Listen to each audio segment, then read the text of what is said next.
MOA है, लेकिन 2.5 साल बाद में अगर कोई मुख्यमंत्री उसी बात को रिपीट करते करते करते करते अगर 2.5 साल निकाल दे, एक बूंद आए नहीं, 1 रुपया लगे नहीं, तो सवाल तो उठेंगे ना।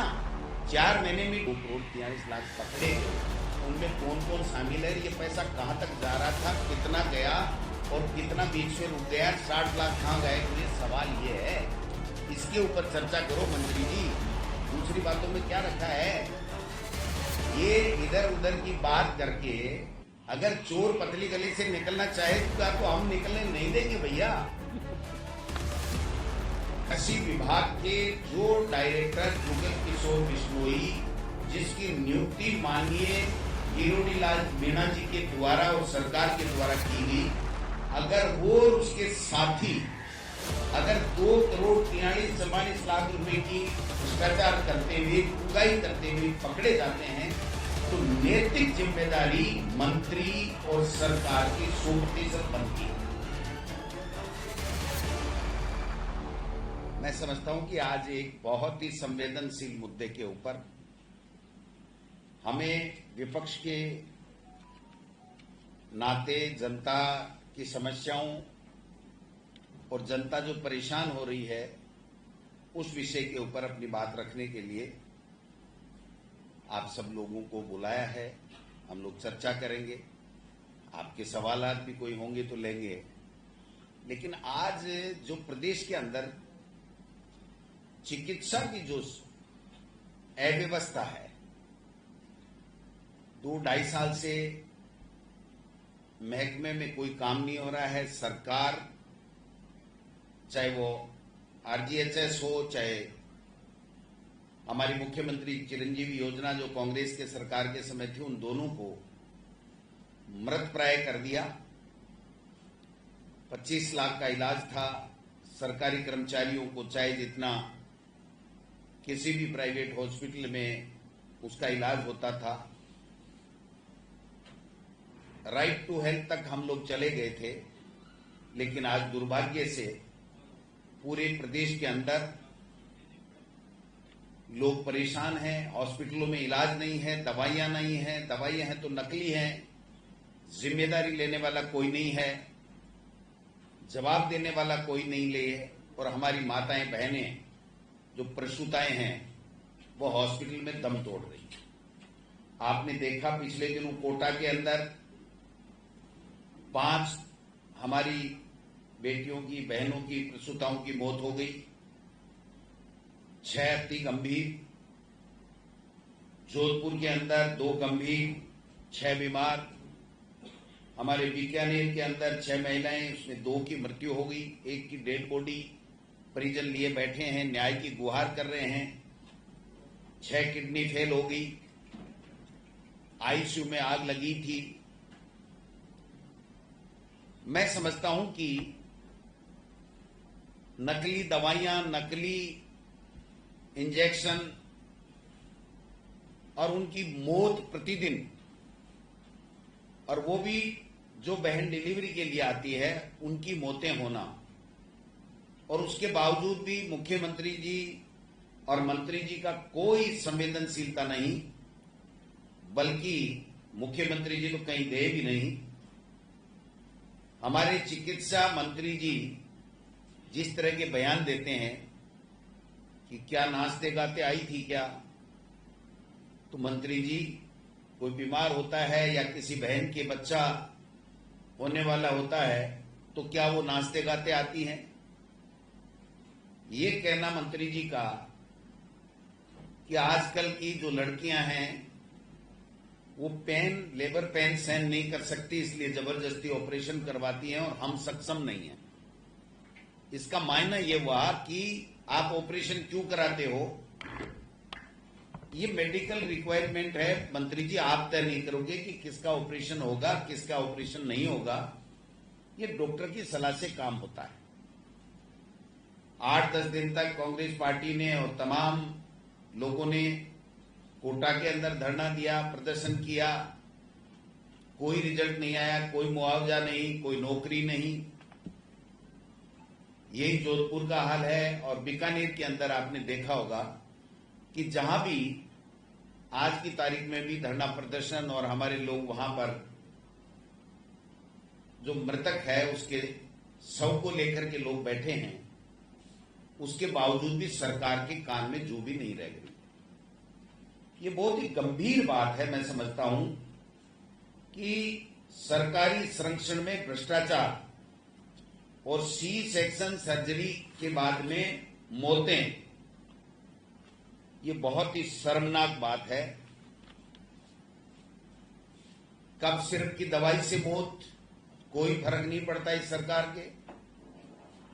डिलीवरी के समय सीजेरियन हो रहा है, मौतें हो रही हैं, कोई फर्क नहीं पड़ता इस सरकार के। आज तक जांच रिपोर्ट नहीं आई। कोटा में घटना हुई, जोधपुर में घटना हुई, बीकानेर में हो गई, मंत्री जी का एक भी जवाब दिया दो, आने दो रिपोर्ट, आने दो रिपोर्ट। मैं समझता हूं कि इससे बड़ा दुर्भाग्य कोई हो नहीं सकता।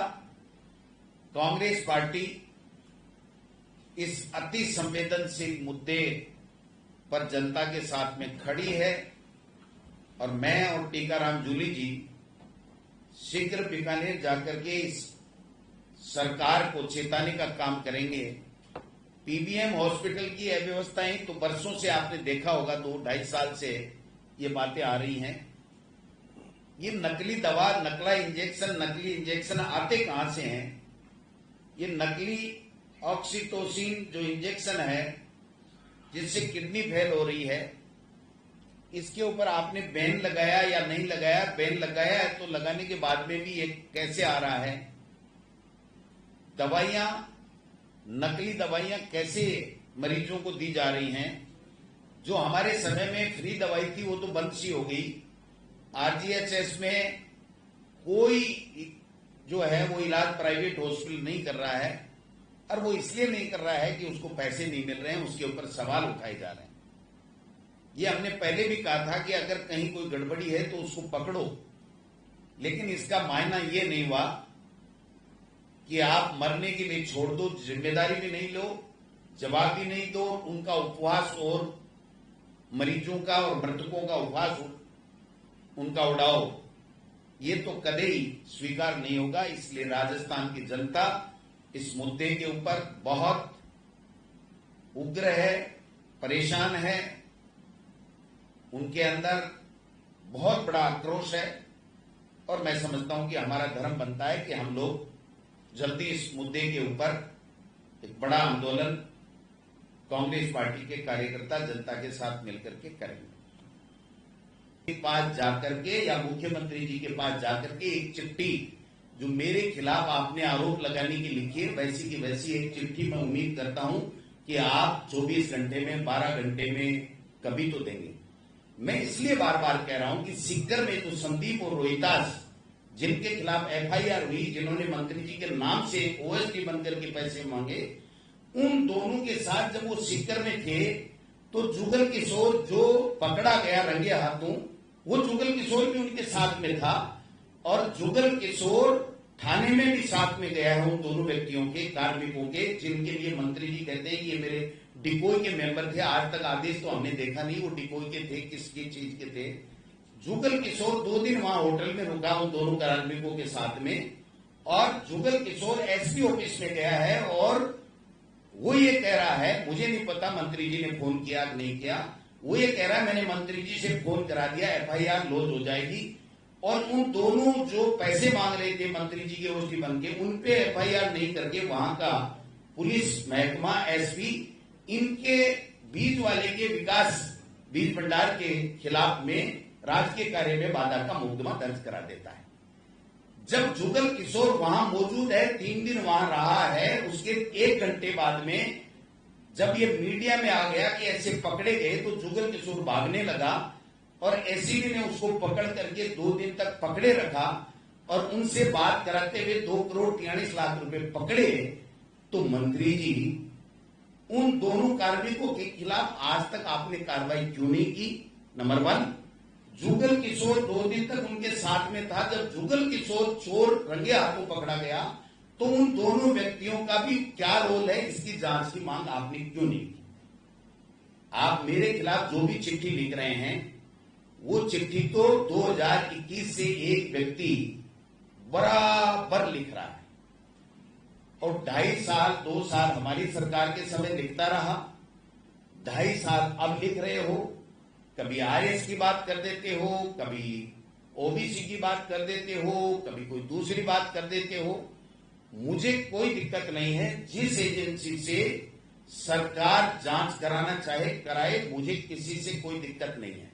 सरकार ने पहले भी जांच कराई है और जिस परिपत्र का 2019 का ही हवाला दे रहे हैं वो परिपत्र है ही नहीं, वो एक चिट्ठी थी, वो चिट्ठी गलत गई। उसका 2021 के अंदर स्पष्टीकरण देकर के आरपीएससी को सरकार ने बता दिया और 1999 से लेकर के अब तक वही नियम है ओबीसी का, जो नियम 1999 से लेकर के भारत सरकार और राजस्थान सरकार ने किया है।